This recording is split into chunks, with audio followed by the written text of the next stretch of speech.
Greetings to all the aspirants present out there. This is Chandigarh Civil Services. Aspirants, we come up with a new series for the Himachal Pradesh Administrative Examination for the mains perspective. In this particular series, we will be having a discussion of one topic, that is your governance in Himachal Pradesh. So before we dive into this particular topic, let's have a little introspection about the syllabus. It is the part of your general studies paper number 4th of the unit 2 and sub-unit 3. So that means we will be covering your unit 2nd of the general studies paper number 4th. So let's have a little idea about the syllabus which it composed. That is the governance in Himachal Pradesh, the Himachal Pradesh Public Service Guarantee Act of the 2011, then Right to Information Act of 2005, and the rules made thereunder by the Himachal Pradesh government, administrative reforms for the effective public services delivery in Himachal Pradesh, issues and challenges, programs and policies for the welfare of differently abled persons, women and children in the Himachal Pradesh. So that means in the upcoming videos, we will be taking these topics one by one. So in this particular session, we will be taking your governance in the Himachal Pradesh. Let's see what exactly this particular topic is telling you. See, before we dive into what is the governance in Himachal Pradesh, let's try to understand the governance. See, when we talk about your governance, governance is not alien in the Indian civilization. It has been a part of the Indian civilization since the time immemorial. So that means, in the nutshell, we can say that it is the etched into the Indian civilization. That means it is the core of the Indian civilization where the governance has been a part of the Indian civilization. So yes, if we look at into the historical perspective of the governance, then the governance concept has been taught very explicitly in the Earth Shastra, which is authored by your Chanakya, where in this particular book, he mentioned the characteristics of a good king. So that means during that time period, the king is always believed in the happiness of his subjects. That means he believed in the welfare state of concept, where the good beneficial will be served in the platter of everyone. So that means governance has been an integral part of the Indian civilization. Again, Mahatma Gandhi has also given the term, that is your Surajya, that is Sarva Uday. That means Sarva Uday, that means the rise of the all. That means there must be a good beneficial to all the people. So that means the benefit or the fruit of the benefit has to be served in the platter of everyone. And this is the main meaning of your good governance. So that means historically also that governance plays a very, very crucial role. So let's see what is the basic difference between your governance. So when we talk about your governance, there are a lot of different statements, but in a very general layman term, if we talk about your governance, then it can be defined as the process of the decision making and the process by which decisions are implemented. So that means the process, कैसे वो decision बन रहा है and how that particular is implemented is nothing but the governance. But when we look at into the process of decision making, that it has to be that is consensus oriented.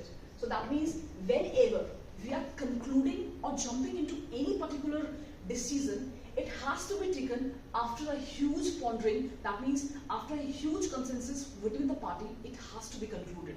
That means the various arenas related to that particular societies, whether it's a historical perspective, whether it's an economic perspective, whether it's a political perspective, along with the sustainable development concept, it has to be taken and implemented at the various level. So this is the very basic definition of your governance. Next, if you see the other definition, which is given by your United Nations Development Program, then it clearly indicating that governance is nothing but the exercise of the economic, political and administrative authority in order to manage a country affairs at the various level. So that means this is the implementation of that decision which is being taken at the various level.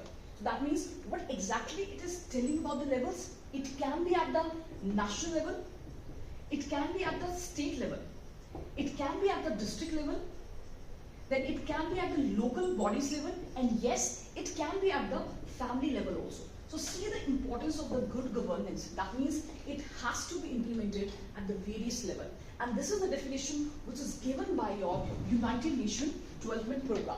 Then again, one more definition which you can quote in your mains examination also, that is the World Bank has defined the governance as a method through which the power is exercised in the management of the countries, whether it's a political, economic and social resources for the development. So this is the definition which is given by your World Bank.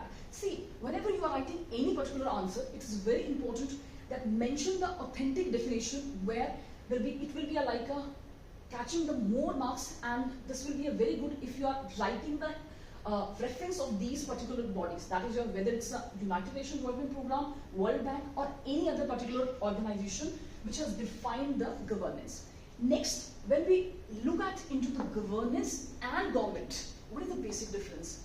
We always heard one very common adage, that is your less government and more governance. So that means what exactly governance is. If we talk about the governance, it is nothing but what the government does is a governance. So that means the dynamic exercise of the management of the power and policy is defined as the governance. So that means in order to be graded the governance at the various level, the government is playing a very, very important role. So yes, when it comes to the governance part, there are various stakeholders, whether it's a government, whether it's a NGOs, whether it's a civil society, they all are acting as actors, in which the government is playing a very, very important role. So that means these various actors are playing a very crucial role in the implementation of the governance. And how these actors are implementing or management of the policy and power is nothing but that is the what governance is there. So this is the basic difference between your government and your governance. Next, if we look at into the further dig into this particular concept, then according to the United Nations Development Program, it has given the 8 characteristics of your good governance. What are those? First is it must include your participatory. That means there must be a participation at the various levels. You already had a discussion, means levels can be at the national level, then it can be at the state level, then at the district level, at the local level, and at the family level also it can be implemented. Next is follows the rule of the law. That means there must be a fair legal framework has to be amalgamated with it. So that means this is also important aspect. Next is your efficient and your effective. That means when we heard about this word, that is your effective. Effective means there must be a optimal utilization of your resources. That means the resources has to be utilized in a very, very effective manner. Then your efficient. Efficient means it must be a result oriented.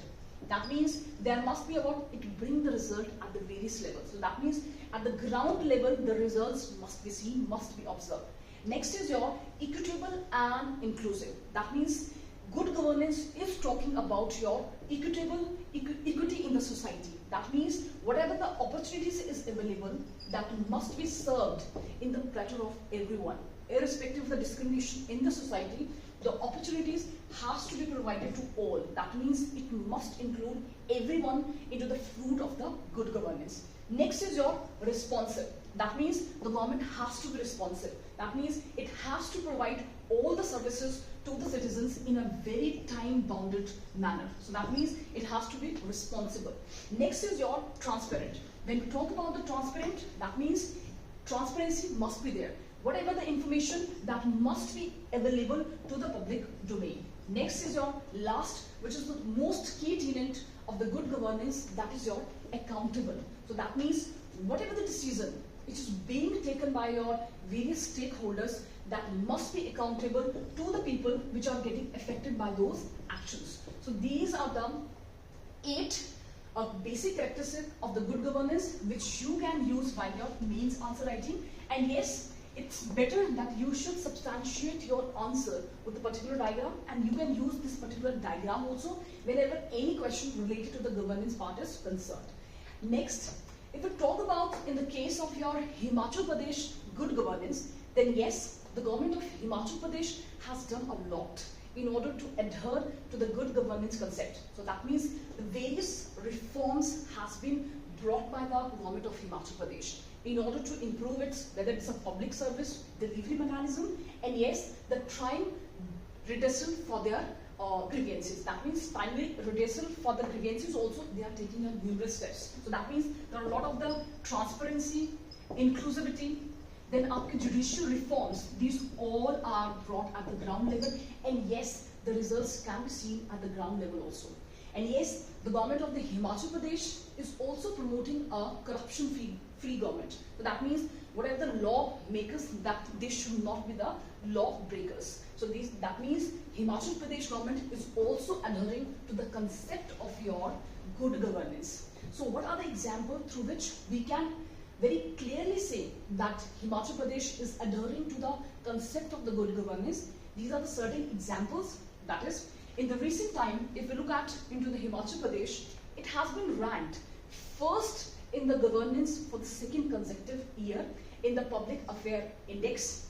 Next, Himachal Pradesh is also the first state to pioneer the concept of your District Good Governance Index. So that means Himachal Pradesh, among all the states in the country, it is the first state who has come up with this particular very beautiful concept, that is your District Good Governance Index. So that means it is the index which is measuring the good governance at the basic level. So this is a very, very important indicators as a self-evaluating mechanism.